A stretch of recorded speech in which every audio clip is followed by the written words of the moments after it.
ओम उमा महेश्वराय नमः। आप सभी पर भोलेनाथ की कृपा हमेशा बनी रहे। आइए सुनते हैं बृहस्पतिवार व्रत की कथा। किसी गांव में एक साहूकार रहता था, जिसके घर में अन्न, वस्त्र, धन किसी की कोई कमी नहीं थी। परंतु उसकी स्त्री बहुत ही कृपण थी, किसी भिक्षार्थी को कुछ नहीं देती, सारे दिन घर के काम काज में लगी रहती। एक समय साधु महात्मा बृहस्पतिवार के दिन उसके द्वार पर आए और भिक्षा की याचना की। स्त्री उस समय घर के आंगन को लीप रही थी। इस कारण साधु महाराज से कहने लगी कि महाराज, इस समय तो मैं घर लीप रही हूँ, आपको कुछ नहीं दे सकती, फिर किसी अवकाश के समय आना। साधु महात्मा खाली हाथ चले गए। कुछ दिन के पश्चात वही साधु महात्मा फिर आए। उसी तरह भिक्षा मांगी। साहूकारनी उस समय लड़के को खिला रही थी। कहने लगी, महाराज, मैं क्या करूं, अवकाश नहीं है, इसलिए आपको भिक्षा नहीं दे सकती। तीसरी बार महात्मा आए तो उसने उन्हें उसी तरह से टालना चाहा, परंतु महात्मा जी कहने लगे कि यदि तुमको बिल्कुल ही अवकाश हो जाए तो मुझको भिक्षा दोगी। साहूकारनी कहने लगी कि हाँ महाराज, यदि ऐसा हो जाए तो आपकी बड़ी कृपा होगी। साधु महात्मा जी कहने लगे कि अच्छा, मैं एक उपाय बताता हूँ। तुम बृहस्पतिवार को दिन चढ़ने पर उठो और सारे घर में झाड़ू लगाकर कूड़ा एक कोने में जमा करके रख दो। घर में चौका इत्यादि मत लगाओ। फिर स्नान आदि करके घर वालों से कह दो उस दिन सब हजामत अवश्य बनवाएं। रसोई बनाकर चूल्हे के पीछे रखा करो, सामने कभी नहीं रखो। सायंकाल को अंधेरा होने के बाद दीपक जलाया करो तथा बृहस्पतिवार को पीले वस्त्र मत धारण करो, न पीले रंग की चीज़ों का भोजन करो। यदि ऐसा करोगे तो तुमको घर का कोई काम नहीं करना पड़ेगा। साहूकारनी ने ऐसा ही किया।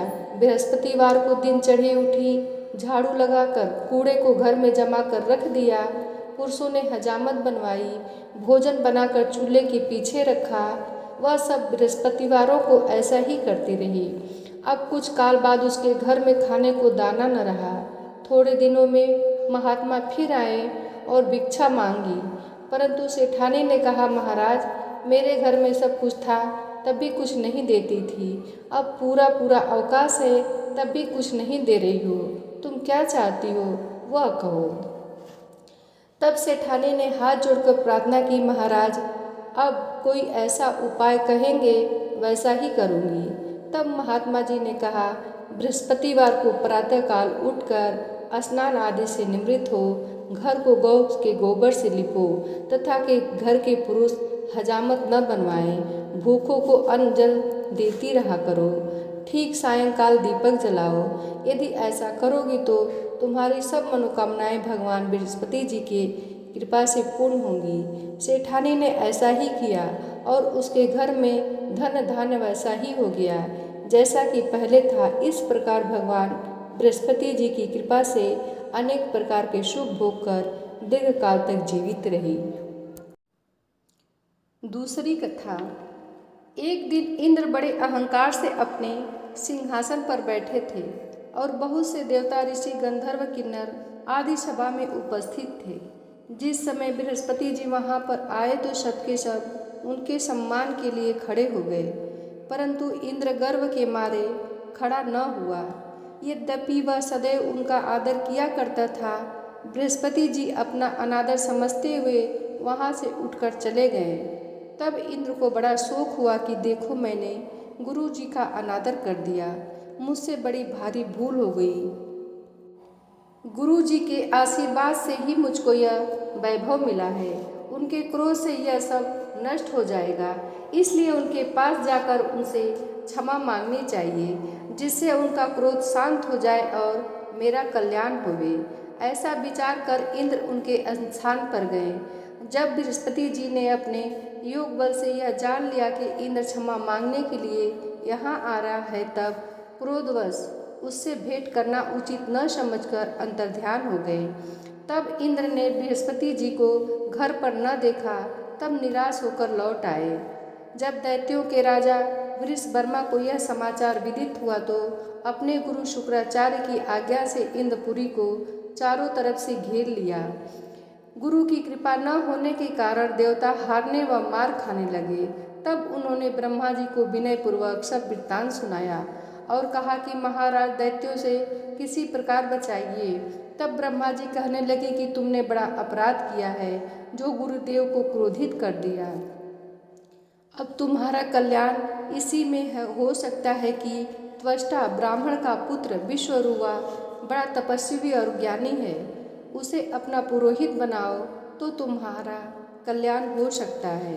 यह वचन सुनते ही इंद्र त्वष्टा के पास गए और बड़े विनीत भाव से त्वष्टा से कहने लगे कि आप हमारे पुरोहित बनिए, जिससे हमारा कल्याण हो।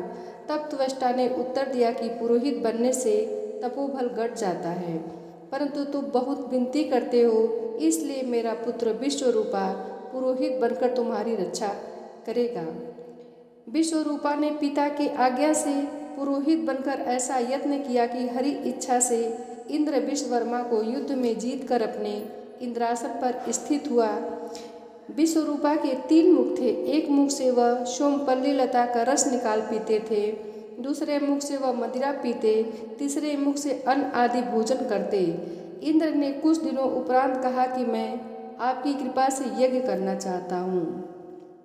जब विश्वरूपा की आज्ञा अनुसार यज्ञ प्रारंभ हो गया, तब एक दैत्य ने विश्वरूपा से कहा कि तुम्हारी माता दैत्य की कन्या है, इस कारण हमारे कल्याण के निमित्त एक आहुति दैत्यों के नाम पर भी दे दिया करो तो अति उत्तम बात होगी। विश्वरूपा उस दैत्य का कहा मानकर आहुति देते समय दैत्य नाम भी धीरे से लेने लगा। इसी कारण यज्ञ करने से देवताओं का तेज नहीं बढ़ा। इंद्र ने यह वृत्तांत जानते ही क्रोधित होकर विश्वरूपा के 3 सर काट डाले।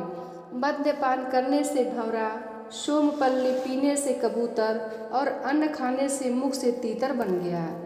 विश्वरूपा के मरते ही इंद्र का स्वरूप ब्रह्म हत्या के प्रभाव से बदल गया। देवताओं के 1 वर्ष पश्चाताप करने पर भी ब्रह्म हत्या का वह पाप छूटा नहीं। तो सब देवताओं के प्रार्थना करने पर ब्रह्मा जी बृहस्पति जी के सहित वहाँ आए। उस ब्रह्म हत्या के 4 भाग किए, उनमें से एक भाग पृथ्वी को दिया। इसी कारण कहीं कहीं धरती ऊंची नीची और बीज बोने के लायक भी नहीं होती। साथ ही ब्रह्मा जी ने यह वरदान दिया, जहाँ पृथ्वी में गड्ढा होगा कुछ समय पाकर स्वयं भर जाएगा। दूसरा वृक्षों को दिया, जिससे उनमें से गोंद बनकर बहता है। इस कारण गूगल के अतिरिक्त सब गोंद अशुद्ध समझे जाते हैं। वृक्षों को यह वरदान दिया, इसी कारण स्त्रियां हर महीने रजस्वला होकर पहले दिन चांडालनी, दूसरे दिन ब्रह्मघातिनी, तीसरे दिन धोबिन के समान रहकर चौथे दिन शुद्ध होती हैं और संतान प्राप्ति का उनको वरदान दिया। चौथा भाग जल को दिया, जिससे फेन और सिवाल आदि जल के ऊपर आ जाते हैं। जल को वरदान मिला कि जिस चीज में डाला जाएगा वह बोझ में बढ़ जाएगी। इस प्रकार इंद्र को ब्रह्म हत्या के पाप से मुक्त किया। जो मनुष्य इस कथा को पढ़ता या सुनता है, उसके सब पाप बृहस्पति जी की कृपा से नष्ट हो जाते हैं। बृहस्पतिवार की सबसे प्राचीन कथा। कहते हैं कि किसी नगर में एक बहुत बड़ा व्यापारी रहता था। वह जहाज़ों में माल लदवाकर दूसरे देशों को भेजा करता था और खुद भी जहाज़ों के साथ दूर दूर के देशों को जाया करता था और इस तरह खूब धन कमा कर लाता था। उसकी गृहस्थी खूब मज़े से चल रही थी। वह दान भी खूब जी खोल कर करता था और उसका इस तरह से दान देना उसकी स्त्री को बहुत पसंद न था। वह किसी को दमड़ी देकर खुश न थी। एक बार जब सौदागर माल जहाज में भरकर किसी दूसरे देश को गया हुआ था, तो पीछे से बृहस्पति देवता साधु का रूप धारण करके उसके मकान में कंजूस पत्नी के पास पहुँचे और भिक्षा की याचना की। उस व्यापारी की पत्नी ने बृहस्पति देवता से कहा, महात्मा जी, मैं तो इस दान पुण्य से बहुत तंग आ गई। मेरा पति अपना सारा धन धान्य व्यर्थ ही लुटाता है। अब आप कोई ऐसा उपाय कीजिए जिससे हमारा सारा धन नष्ट हो जाए। इससे न धन लुटेगा और न ही मुझे दुख होगा। बृहस्पति देवता ने कहा, देवी तुम भी बड़ी विचित्र हो। धन और संतान तो सभी चाहते हैं, पुत्र और लक्ष्मी तो पापी के घर में भी होनी चाहिए। यदि तुम्हारे पास अत्यधिक धन है तो इससे तुम दिल खोलकर पुण्य कार्य करो। भूखों को भोजन खिलाओ, प्यासों को पानी पिलाओ, गायत्रियों के लिए धर्मशालाएं बनवाओ। कितने ही निर्धनों की कुंवारी कन्याएं धन के अभाव से बिना ब्याही बैठी हैं, उनका ब्याह संपन्न कराओ। और भी कई पुण्य कार्य हैं जिनको करके तुम्हारा लोक परलोक सार्थक हो सकता है। लेकिन व्यापार की पत्नी ने बड़ी ढीठ थी। उसने कहा, महात्मा जी, मैं इस संबंध में आपकी कोई बात नहीं सुनना चाहती। मुझे ऐसे धन की बिल्कुल आवश्यकता नहीं है जो कि मैं दूसरों को बांटती फिरूं। बृहस्पति देवता बोले, यदि तुम्हारी ऐसी ही इच्छा है तो फिर ऐसा ही होगा। तुम अब ऐसा करना कि 7 बृहस्पति घर को लीप कर पीली मिट्टी से अपने केशों को धोना, भोजन में मांस मदिरा ग्रहण करना, भट्ठी चढ़ाकर कपड़े धोना, बस तुम्हारा धन नष्ट हो जाएगा। और इतना कहने के पश्चात बृहस्पति देवता को साधु समझते हुए थी उनके कहे अनुसार 7 बृहस्पतिवार वैसा ही किया। केवल 6 बृहस्पति ही बीतने पर उस स्त्री का संपूर्ण धन नष्ट हो गया और वह स्वयं भी परलोक सिधार गई। उधर उसके पति का माल से भरा हुआ जहाज समुद्र में डूब गया और उसने बड़ी मुश्किल से लकड़ी के तख्तों पर बैठकर अपनी जान बचाई। खैर वह रोता धोता किसी न किसी तरह अपने नगर में वापस पहुंचा। वहां आकर उसने देखा कि उसका सब कुछ नष्ट हो गया है और उसकी छोटी लड़की बैठी आंसू बहा रही है। उस व्यापारी ने अपनी लड़की को तसल्ली देकर चुप कराया और उससे सब समाचार पूछा। लड़की ने अपने पिता को उस साधु वाली पूरी कहानी सुना दी। उसने लड़की को शांत किया और भगवान की करनी पर बड़ा प्रसन्न हुआ। अब वह प्रतिदिन जंगल में जाकर वहाँ से लकड़ियाँ चुन लाता और उन्हें नगर में बेचकर अपनी जीविका चलाने लगा। मगर धन के अभाव के कारण बहुत दुखी था, क्योंकि गुजारा बड़ी मुश्किल से चलता था। एक दिन उसकी लड़की ने उससे दही खाने की इच्छा प्रकट की, लेकिन उसके पास एक पैसा भी न था जो कि उसको दही लाकर देता। वह उसे आश्वासन देकर जंगल में जाकर एक वृक्ष के नीचे बैठकर अपनी पूर्व दशा का विचार कर रोने लगा। वह बृहस्पतिवार का दिन था। बृहस्पति देवता उसकी अवस्था देखकर साधु का वेश धारण करके वहां आ पहुँचे और उस व्यापारी के पास आए और कहने लगे, लकड़हारे, तू इस जंगल में किस चिंता में बैठा है? व्यापारी ने उत्तर दिया, महाराज, आप सब कुछ जानने वाले हैं। इतना कहकर उसे आद्रकंठ और भीगी आंखों से बृहस्पति को अपनी सारी याद बीती सुना दी। बृहस्पति देवता ने कहा, भाई, तुम्हारी पत्नी ने बृहस्पति के दिन भगवान का अपमान किया था, जिस कारण से तुम्हारा यह हाल हुआ है। लेकिन अब तुम किसी प्रकार की चिंता न करो, भगवान तुम्हें पहले से भी अधिक धनवान करेंगे। तुम कहे अनुसार बृहस्पति के दिन बृहस्पति का पाठ किया करो। 2 पैसे के चने और मुनक्का मंगवाकर जल के लोटे में थोड़ी सी शक्कर डालकर वह अमृत और प्रसाद रविवार के दिन अमृत और प्रसाद परिवार के साथ सब सदस्यों को तथा सुनने वालों को बांट दो और खुद भी अमृत पान किया करो तथा प्रसाद खाया करो, तो भगवान तुम्हारी सारी मनोकामनाएं पूरी करेंगे। साधु को प्रसन्न देखकर उस व्यापारी ने कहा, महाराज, मुझे लकड़ियों में से तो इतना लाभ नहीं मिलता कि 2 पैसे की दही लाकर भी अपनी इकलौती कन्या को खिला सकूं। उसको मैं हर रोज झूठे आश्वासन देकर टाल आता हूँ और इसलिए मैं इस समय व्याकुल होकर बैठा हूँ। बृहस्पति देवता ने कहा, भक्तजन, तुम चिंता मत करो। बृहस्पति के दिन तुम शहर में लकड़ियाँ बेचने के लिए जाना। तुमको उस दिन अपनी कन्या को खिलाना और 2 पैसे का मुनक्का और चने लाकर बृहस्पति देवता की कथा करना। जल में जरा सी शक्कर डालकर अमृत बनाना और कथा का प्रसाद सब में बांटना और खुद भी खाना, तो तुम्हारे सब मनोरथ सिद्ध हो जाएंगे। इतना कहकर बृहस्पति देवता अंतर्ध्यान हो गए। धीरे धीरे बृहस्पति का दिन भी नज़दीक आ पहुँचा। व्यापारी ने जंगल में से लकड़ियाँ इकट्ठी की और शहर में बेचने के लिए चल दिया। उसको उस दिन 4 पैसे अधिक मिले। जिसमें से 2 पैसे का दही लेकर उसने अपनी लड़की को दिया, 2 पैसे के चने और मुनक्का लेकर अमृत बनाकर प्रसाद बांटा और प्रेम से खाया। उसी दिन से उनकी सब कठिनाई दूर होने लगी, लेकिन अगले बृहस्पति को बृहस्पति देवता की कथा करवाना भूल गया। शुक्रवार को उस नगर के राजा ने आज्ञा दी कि कल मैंने बहुत से बड़े यज्ञ का आयोजन किया है, अतः कोई भी व्यक्ति अपने घर में अग्नि न जलाए और समस्त जनता मेरे यहाँ आकर भोजन ग्रहण करे। जो इस आदेश की अवहेलना करेगा उसे सूली पर लटकाया जाएगा। राजा की आज्ञा अनुसार अगले दिन सब लोग राजा के महल में भोजन करने के लिए गए, लेकिन वह व्यापारी और उसकी लड़की दोनों की तनिक विलंब से पहुँचे। अतएव राजा ने उन दोनों को अपने महल के अंदर ले जाकर भोजन करवाया। जब वह पिता पुत्री भोजन करके वापस आ गए तो महारानी की दृष्टि उस खूंटी पर पड़ी जिस पर उनका नौलखा हार टंगा हुआ था। उस खूंटी पर अब हार नहीं था। उसको विश्वास हो गया कि उनका हार लकड़हारा और उसकी लड़की ही ले गए हैं। तत्काल सिपाहियों को बुलाकर दोनों बाप बेटी को कैद में डाल दिया गया। कैद खाने में पड़कर दोनों बाप बेटी अत्यंत दुखी हो गए। वहाँ उन्होंने बृहस्पति देव का स्मरण किया।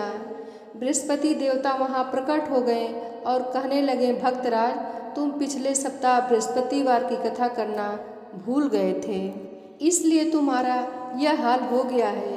अब तुम किसी प्रकार की चिंता न करो। बृहस्पति के दिन कैद खाने के दरवाजे पर 2 पैसे पड़े दिखाई देंगे।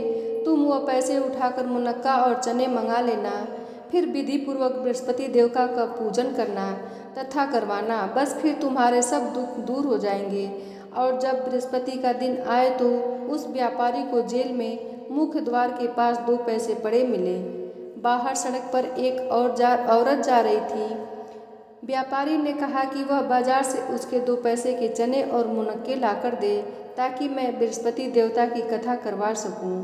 उस औरत ने कहा, मैं अपनी बहू के कपड़े सिलवाने जा रही हूँ, अतः मैं तुम्हारे बृहस्पति देवता को क्या जानूँ। इतना कहकर वह औरत वहाँ से चली गई।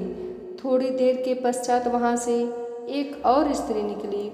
व्यापारी ने उसे बुलाकर प्रार्थना की कि बहन, तुम मुझे बाजार से 2 पैसे के चने और मुनक्के लाकर दो। मुझे बृहस्पति देवता की कथा करवानी है, वह प्रसाद बांटना है।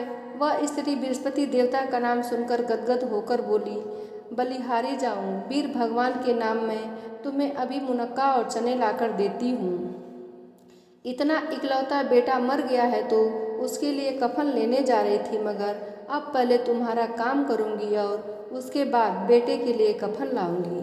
फिर उस व्यापारी से 2 पैसे लिए और बाजार से चने मुनक्का ले आई और स्वयं बृहस्पति देवता की कथा समाप्त होने के पश्चात वह कफन लेकर अपने घर की ओर रवाना हुई। देखती क्या है कि लोग उसके बेटे की लाश लेकर राम नाम सत्य है कहते हुए श्मशान की ओर जा रहे हैं। स्त्री ने उन लोगों से कहा कि मुझे अपने बेटे का मुख तो देख लेने दो। लोगों ने अर्थी को पृथ्वी पर रख दिया। स्त्री ने अपने पुत्र के मुख में प्रसाद और अमृत डाला।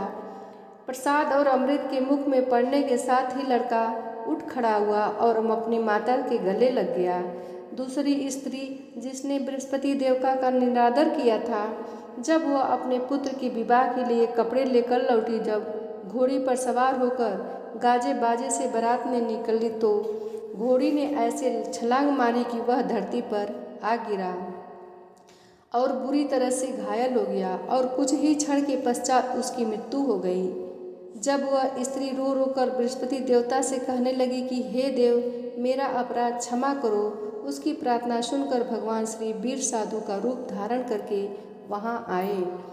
उस स्त्री से कहने लगे, अधिक रोल मचाने की कोई आवश्यकता नहीं है। तुमने बृहस्पति देवता का निरादर किया था, जिसका परिणाम तुम्हें यह मिला। अब भी तुम जेल खाने जाकर उस भक्त से क्षमा की याचना करो और उससे बृहस्पति देवता की कथा सुनो, इससे सब कुछ ठीक हो जाएगा। वह स्त्री फिर जेल खाने पहुंची और मुख्य द्वार के पास जाकर उस व्यापारी से मिली। हाथ जोड़कर कहने लगी, भक्तराज, मैंने तुम्हारा कहा नहीं माना और तुम्हें मुनक्का और चने लाकर नहीं दिए। इससे बृहस्पति देवता मुझसे रुष्ट हो गए। जिसके कारण मेरा इकलौता बेटा घोड़ी पर से गिरकर मर गया। उन्होंने कहा, माता तू चिंता न कर, बृहस्पति देवता सबका कल्याण करते हैं। तुम अब अगले दिन बृहस्पति को आकर बृहस्पति देवता की कथा सुनना। तब तक अपने बेटे के शव को फूल, इत्र तथा घी आदि वस्तुओं में डालकर रख दो। स्त्री ने ऐसा ही किया। बृहस्पति का दिन आ पहुँचा। 2 पैसे के मुनक्का और चना लेकर पवित्र जल का लोटा भरकर जेल के द्वार पर आई और श्रद्धा के साथ बृहस्पति देवता की कथा सुनी। जब कथा समाप्त हुई तो अमृत व प्रसाद लाकर अपने मरे हुए पुत्र के मुख में डाला। एकाएक उसे सांस आने लगा और वह उठकर खड़ा हो गया और पुत्र को लेकर वह प्रसन्नतापूर्वक अपने घर को रवाना हुई और बृहस्पति देवता के गुण गाने लगी। और उसी दिन रात्रि में राजा को बृहस्पति देवता ने स्वप्न में दर्शन दिए और कहा, हे राजन, तूने जिस व्यापारी और उसकी लड़की को जेल में बंद कर रखा है वह निर्दोष है। अब दिन निकलने के साथ दोनों को जेल से रिहा कर दो। तेरी रानी का नौलखा हार उस खूंटी पर लटका है। दिन निकला तो रानी ने अपना हार खूंटी पर लटका हुआ देखा। राजा ने उस व्यापारी तथा लड़की दोनों को रिहा करके वस्त्र धारण करवाकर अपराध के लिए क्षमा याचना की और उसको अपना आधा राजपाट देकर तथा उसकी पुत्री का उच्च कुल में विवाह संपन्न करवाकर दहेज में अनमोल हीरे व जवाहरात दिए। बृहस्पति देवता ऐसे ही हैं, जैसी मनोकामनाएं होती हैं वह पूर्ण करते हैं। जो कोई श्रद्धा व प्रेम से बृहस्पति देवता की कथा पढ़ेगा वह दूसरों को पढ़कर सुनाएगा तो उसकी सब मनोकामनाएं पूर्ण होंगी। बृहस्पति देव की आरती। ओम जय बृहस्पति देवा, स्वामी जय बृहस्पति देवा। छिन छिन भोग लगाऊं फल मेवा। ओम जय बृहस्पति देवा। तुम पूर्ण परमात्मा, तुम अंतर्यामी। जगत पिता जगदीश्वर, तुम सबके स्वामी। ओम जय बृहस्पति देवा। चरणामित निज निर्मल, सब पातक हरता। सकल मनोरथ दायक, कृपा करो भरता। ओम जय बृहस्पति देवा। तन मन धन अर्पण कर, जो जन शरण पड़े। प्रभु प्रकट तब होकर, आकर द्वार खड़े। ओम जय बृहस्पति देवा। दीन दयाल दयानिधि, भक्तन हितकारी।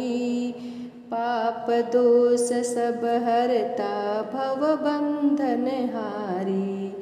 जय बृहस्पति देवा। सकल मनोरथ दायक, सब संशय हारी। विषय विकार मिटाओ, संतन सुखकारी। ओम जय बृहस्पति देवा। जो कोई आरती तेरी प्रेम सहित गावे। जेठानंद आनंद करे, सो निश्चय पावे। ओम जय बृहस्पति देवा। ओम जय बृहस्पति देवा।